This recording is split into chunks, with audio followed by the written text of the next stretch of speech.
Hi hello welcome back to our channel. ఎలా ఉన్నారు అందరూ?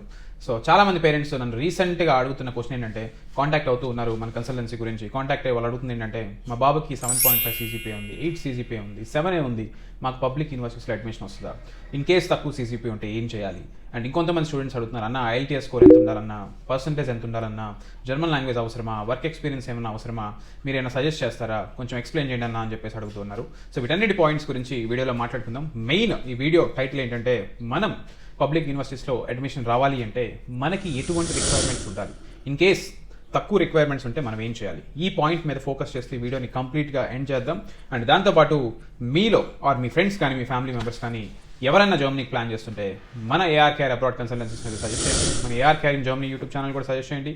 A to Z వీడియోస్ మన ఛానల్లో ఉన్నాయి.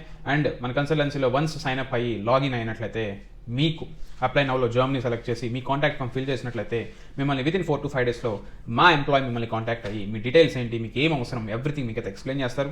మీకు నచ్చితే మేము మాట్లాడింది, మేము ఇచ్చిన సజెషన్స్ మీకు నచ్చితేనే మా కన్సల్టెన్సీస్లో రిజిస్టర్ అవ్వండి. వన్స్ రిజిస్టర్ అయ్యాక మీకు ఒక కాంటాక్ట్ పర్సన్ ఉంటాడు. ఎవ్రీథింగ్ తను మీరు ఏపీ తెలంగాణలో ఎక్కడున్నా కానీ మీ డాష్బోర్డ్లో మీరు మీ అప్లికేషన్ ట్రాక్ చేసుకుంటూ మా టీంతో మాట్లాడి మీ రిక్వైర్మెంట్స్ని కంప్లీట్గా మీరు డిస్కస్ చేస్తూ మీ అప్లికేషన్ ప్రాసెస్ అయితే మీరు చేసుకోవచ్చు. సో వీడియో చూసాక వీడియో కంప్లీట్గా నచ్చితే వీడియోని లైక్ చేయండి అండ్ మీ ఫ్రెండ్స్ అందరికి కూడా మన ఛానల్ అయితే రిఫర్ చేయండి. ఇంకెందుకు ఆలస్యం, let's get start. Let's move together taking loan from Gnandan.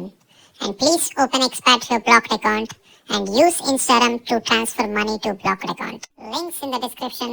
Please check it. Your ARK.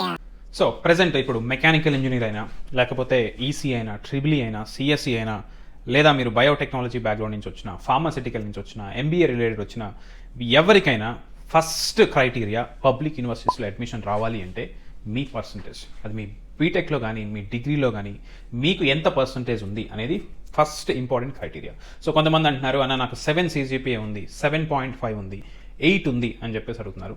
So నేను లాస్ట్ 1 month నుంచి టీంతో క్లోజ్గా వర్క్ చేస్తున్నాను, వాళ్ళ చేత షార్ట్ లిస్ట్ చేస్తూ ఉన్నాం. సో డిఫరెంట్ యూనివర్సిటీస్ ఏమున్నాయి, అసలు ఎంత సీజీపీ అడుగుతున్నాయి అని చెప్పేసి చూస్తుంటే నాకున్న రీసెర్చ్లో నేను చూసిన దాన్ని బట్టి మినిమం 7.5% ఉండి ఐఎల్టీఎస్ 6 ఉండి వచ్చే అడ్మిషన్ కావాలి అంటే మాత్రం ఛాన్సెస్ అనేవి చాలా తక్కువ ఉన్నాయి. ఎవరికైతే పర్సంటేజ్ 8 మినిమం 8 అనేది మనం కన్సిడర్ చేసుకొని ఐఎల్టీఎస్ 6 ఆర్ 6.5తో అప్లై చేయండి అంటే మనమైతే పబ్లిక్ యూనివర్సిటీస్లో అప్లై చేయొచ్చు.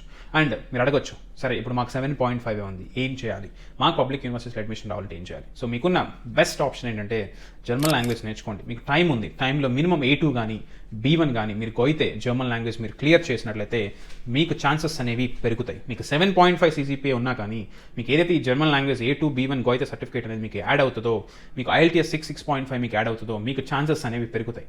షార్ట్ లిస్ట్ చేసేటప్పుడు ఈ క్రైటీరియాలో కొన్ని పబ్లిక్ యూనివర్సిటీస్ ఉన్నాయి, అది ఏ బ్రాంచ్ అయినా కానీ. సో పర్సంటేజ్ తక్కువ ఉంది అని చెప్పేసి మీరు డిసప్పాయింట్ అవ్వాల్సిన అవసరం లేదు. జర్మన్ లాంగ్వేజ్ నేర్చుకోండి. నేర్చుకోవడం వల్ల చాలా వీడియోస్లో చెప్పాను, మీకు అడ్వాంటేజ్ ఉంది. మీరు ఇక్కడికి వచ్చాక later part of life part time jobs త్వరగా దొరుకుతాయి. అండ్ దాంతోపాటు మీకు జాబ్ ఆపర్చునిటీస్లో కూడా మీరు జర్మన్ లాంగ్వేజ్ ఉన్నట్లయితే, గోయితే సర్టిఫికేట్ మీ దగ్గర ఉన్నట్లయితే మీకు జాబ్ తెచ్చుకునే ఛాన్సెస్ కూడా ఇంప్రూవ్ అవుతాయి. సో ఎట్లా జర్మనీ ప్లాన్ చేస్తున్నారు? జర్మనీ ప్లాన్ చేస్తున్నప్పుడు మీరు పర్సంటేజ్ తక్కువ ఉంది అనుకున్నప్పుడు మీరు మాత్రం ఫస్ట్ ప్రిఫరెన్స్ అనేది జర్మన్ లాంగ్వేజ్కి ఇవ్వండి. ఇంకొంతమంది చెప్తుంటారు, అన్న ఇప్పుడు నాకు 7 ఉందన్న, అసలు ఏం చేద్దాం, పాసిబిలిటీస్ ఏంటి? సో వాళ్ళకి నేను ఇచ్చే సజెషన్ ఏంటంటే, మనం 7 ఉన్నప్పుడు ఏవైతే ప్రైవేట్ యూనివర్సిటీస్లో ఏవైతే తక్కువ ఫీ ఉంటాయో, 1,500 euros 2,000 euros పర్ సెమిస్టర్ ఉంటాయో వాటిని షార్ట్ లిస్ట్ చేసుకుని మనమైతే అప్లై చేస్తాం. మీరు అప్లై చేయమంటే నేను 4,000 5,000 euros అంటే అనగా 5 lakhs సెమిస్టర్ ఫీ అనుకుంటే మీ ఓన్లీ ట్యూషన్ ఫీ 20 లక్షలు అవుతాయి మీ మాస్టర్స్ అయిపోయేసరికి. అండ్ మీ ఎక్స్పెన్సెస్ ఇంకొక 15 లక్షలు అవుతాయి. సో అలాంటివి కూడా నేను అప్లై చేయగలను, కానీ నేను ఎవరికి అది రికమెండ్ చేయను. బికాస్ మీకు చాలా బర్డెన్ అవుతుంది. ఎన్నో వీడియోస్లో చెప్పాను, ఏవైతే తక్కువ ఫీ ఉన్నాయో వాటిని మేము మీకు అప్లై చేయడానికి ప్రయత్నిస్తాము.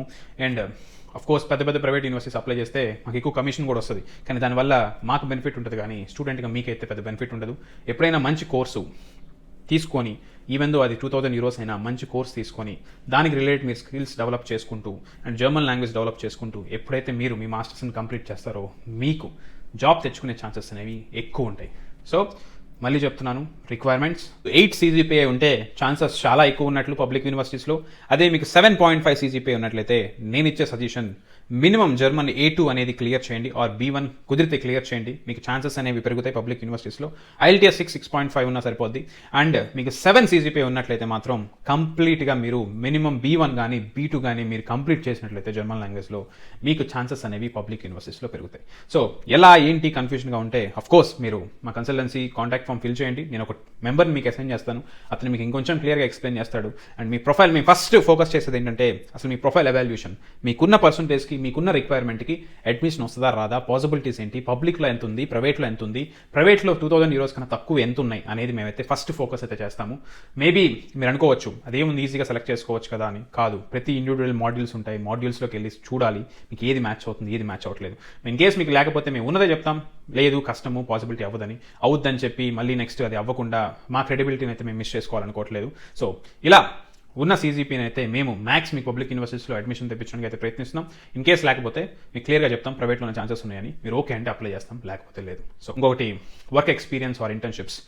మీరు SOP రాసేటప్పుడు కానీ మీకు ఏమైనా కాలేజెస్ అప్లై చేసినప్పుడు మీకు బ్యాచిలర్ మంచి ప్రాజెక్ట్ అండ్ మీ దగ్గర ఇంటర్న్షిప్స్ ఏమైనా ఉన్నా కానీ యాడెడ్ అడ్వాంటేజ్, ఇది మీకు అడ్మిషన్ తెప్పించడానికి ఇంకొంచెం ఛాన్సెస్ని ఇంక్రీజ్ చేస్తుంది తప్పకుండా. అండ్ ఇంకెవరికైనా బ్యాచిలర్స్ అయిపోయి ఎక్స్పీరియన్స్ ఉంటే మాత్రం ఇది కూడా యాడెడ్ అడ్వాంటేజ్. వీటిని యూస్ చేసుకుని మంచి SOP రాయొచ్చు, ఛాన్సెస్ అనేవి మనం ఇంకా ఇంక్రీజ్ చేసుకోవచ్చు. ఇది నేను ఈ వీడియోలో చెప్పాలనుకున్నది. వీడియో క్లియర్గా అర్థమైంది అనుకుంటున్నాను. వీడియో నచ్చితే వీడియోని లైక్ చేయండి. నెక్స్ట్ వీడియోలో కలుద్దాం. Until then bye bye. Yeah. Yeah.